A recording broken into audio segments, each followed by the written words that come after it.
5 రాష్ట్రాలకు సంబంధించిన ఎన్నికల నగారా మోగిరింది. ఎన్నికలకు సంబంధించిన షెడ్యూల్ విడుదల చేస్తూ వివరాలు వెల్లడించారు. తెలంగాణ, ఛత్తీస్గఢ్, రాజస్థాన్, మధ్యప్రదేశ్, మిజోరాం రాష్ట్రాలకు సంబంధించిన అసెంబ్లీ ఎన్నికలను నవంబర్లో నిర్వహించనుండగా డిసెంబర్లో కౌంటింగ్ ప్రక్రియ జరగనున్నట్లు కేంద్ర ఎన్నికల సంఘం అధికారులు వెల్లడించారు. ఇక దీంతో పాటు హైదరాబాద్లో పర్యటించిన ఎన్నికల అధికారులు తుది ఓటర్ల జాబితాను విడుదల చేసిన విషయం విదితమే.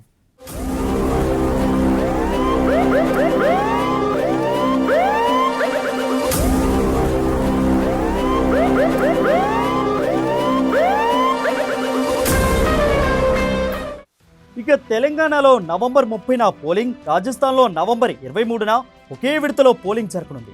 ఛత్తీస్గఢ్లో 2 విడతల్లో పోలింగ్ జరగనుంది. నవంబర్ 7న మొదటి విడత, నవంబర్ 17న రెండో విడతలో పోలింగ్ నిర్వహిస్తారు. మధ్యప్రదేశ్లో నవంబర్ 17న పోలింగ్ జరగగా మిజోరాంలో నవంబర్ 7న ఒకే విడతలో ఎన్నికలు జరగనున్నాయి. 5 రాష్ట్రాలకు డిసెంబర్ 3న కౌంటింగ్ జరగనుంది. 5 రాష్ట్రాల్లో 679 నియోజకవర్గాల్లో ఎన్నికలు జరగనున్నాయి. దాదాపు 40 రోజుల పాటు ఆయా రాష్ట్రాల్లో పర్యటించి వివిధ రాజకీయ పార్టీలతో చర్చించినట్లు ఎన్నికల సంఘం తెలిపింది.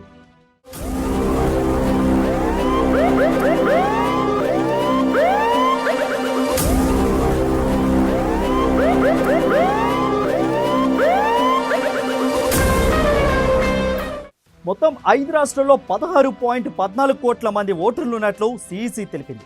ఇక ఇందులో కొత్తగా 60 లక్షల మంది ఓటర్లు చేరారు.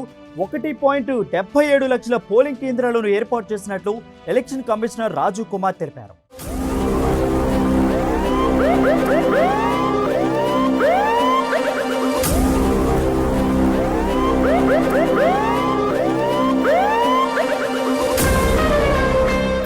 ఇక తెలంగాణలో 35,356 పోలింగ్ కేంద్రాలను ఏర్పాటు చేసినట్టు ఎలక్షన్ కమిషనర్ స్పష్టం చేశారు. ప్రతి 879 మందికి ఒక పోలింగ్ కేంద్రం ఏర్పాటు చేసినట్లు వెల్లడించారు. మిజోరాంలో 8.52 లక్షల మంది ఓటర్లు ఉండగా ఛత్తీస్గఢ్లో 2.3 కోట్ల మంది ఓటర్లు ఉన్నారు. అదేవిధంగా మధ్యప్రదేశ్లో 5.6 కోట్ల మంది ఓటర్లు, రాజస్థాన్లో 5.25 కోట్లు, తెలంగాణలో 3.17 కోట్ల మంది ఓటర్లు ఉన్నారు. ఇక తెలంగాణలో రెండో ప్రత్యేక సవరణకు సంబంధించిన ఓటర్ల ముసాయిదా జాబితాను కేంద్ర ఎన్నికల సంఘం ప్రకటించిన విషయం తెలిసిందే. దీని ప్రకారం రాష్ట్రంలో మొత్తం ఓటర్ల సంఖ్య 3,06,42,333గా ఉన్నట్లు వికాస్ రాజ్ తెలిపారు. ఇక ఇందులో పురుషుల సంఖ్య 1,53,73,066గా కాగా మహిళలు 1,52,51,797 మంది, ఇతరులు 2,133 మంది ఉన్నారు. రాష్ట్రంలో 119 శాసనసభ నియోజకవర్గంలో మొత్తం 35,356 పోలింగ్ కేంద్రాలు ఉన్నాయి. ఈ పోలింగ్ కేంద్రాల పరిధిలో సాధారణ ఓటర్లు 3,06,26,996 మంది కాగా ప్రవాసులు 2,742 మంది, సర్వీస్ ఓటర్లు 15,337 మంది ఉన్నారు.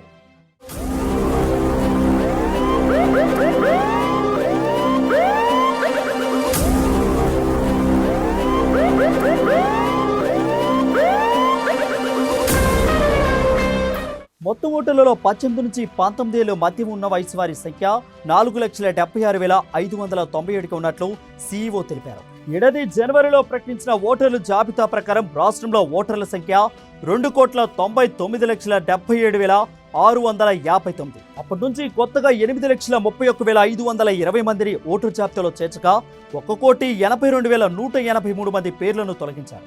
అర్హత కలిగి ఉండి ఓటు హక్కు లేని వారెవరైనా ఉంటే దరఖాస్తు చేసుకోవచ్చని తెలిపారు. తమ ఓటును అకారణంగా తొలగించినట్టు ఎవరైనా భావిస్తే వారు కూడా అప్పీల్ చేసుకోవచ్చని అన్నారు. ఓటరు జాబితా సవరణ ప్రక్రియలో భాగంగా ప్రతివారం రాజకీయ పార్టీలతో సమావేశం నిర్వహించాలని జిల్లా ఎన్నికల అధికారులు ఈఆర్ఓలను ప్రధాన ఎన్నికల అధికారికి ఆదేశించారు.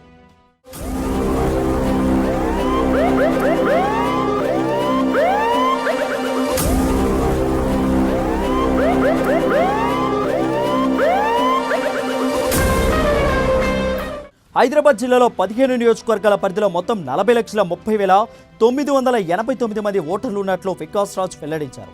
అందులో పురుషుల ఓటర్లు 22,09,972 మంది కాగా మహిళా ఓటర్లు 20,90,727 మంది ఉన్నారు. ఇతరుల ఓట్లు 290. అత్యధికంగా జూబ్లీ హిల్స్ నియోజకవర్గంలో 3,56,995 మంది, అత్యల్పంగా చార్మినార్ నియోజకవర్గంలో 2,16,648 మంది ఓటర్లు ఉన్నట్లు ముసాయిదా చెబుతుంది. హైదరాబాద్ జిల్లాలో మొత్తం 3,986 పోలింగ్ కేంద్రాలు ఏర్పాటు చేసినట్లు ఈసీ వెల్లడించింది.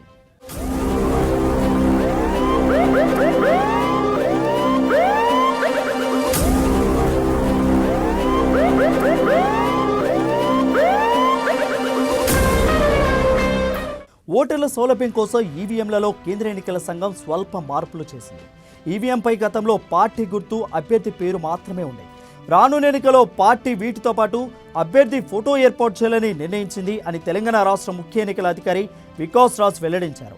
పోస్టల్ బ్యాలెట్ పైన అభ్యర్థుల ఫోటోలు ఉంటాయి.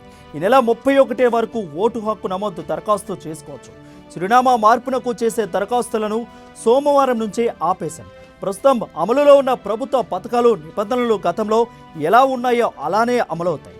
నూతన పథకాలను ప్రకటించాలంటే ఎన్నికల సంఘం నుంచి ముందస్తు అనుమతి తీసుకోవాలని ఆదేశించారు.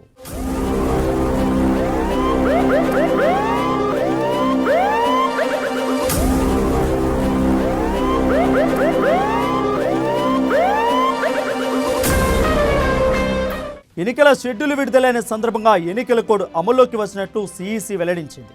దీని ప్రకారం అధికార పార్టీ నేతలు అధికార దుర్వినియోగం పాల్పడకూడదని, పార్టీ పనులకు పాలన యంత్రాంగాన్ని వినియోగించుకోకూడదని సూచించారు. అధికార పర్యటనలు, పార్టీ ప్రచార పర్యటనలు రెండూ కలిపి ఉండకూడదని తెలిపారు.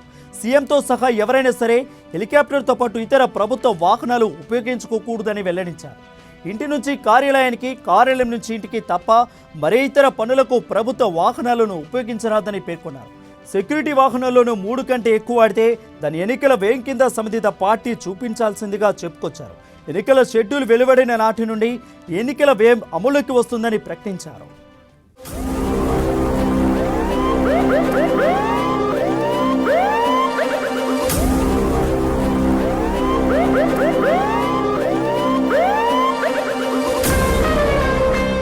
ఇక ప్రభుత్వ వసతి గృహాలు, సభాస్థలీలు, హెలీప్యాడ్లు తదితర సౌకర్యాలు కేవలం అధికార పార్టీ వినియోగానికే కాకుండా ఇతర పార్టీలకు అవకాశం కల్పించాలని అన్నారు.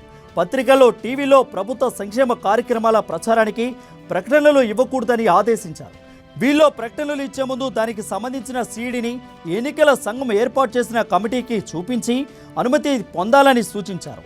ఎన్నికల నియమావళి వెలువడ్డాక ఎలాంటి గ్రాంట్లు, చెల్లింపులు చేయకూడదని, కొత్త పథకాలు ప్రకటించకూడదని, శంకుస్థాపనలు చేయకూడదని, రహదారుల నిర్మాణం, తాగునీటి వసతులపై హామీలు ఇవ్వకూడదని కేంద్ర రాష్ట్ర ఎన్నికల అధికారులు స్పష్టం చేశారు.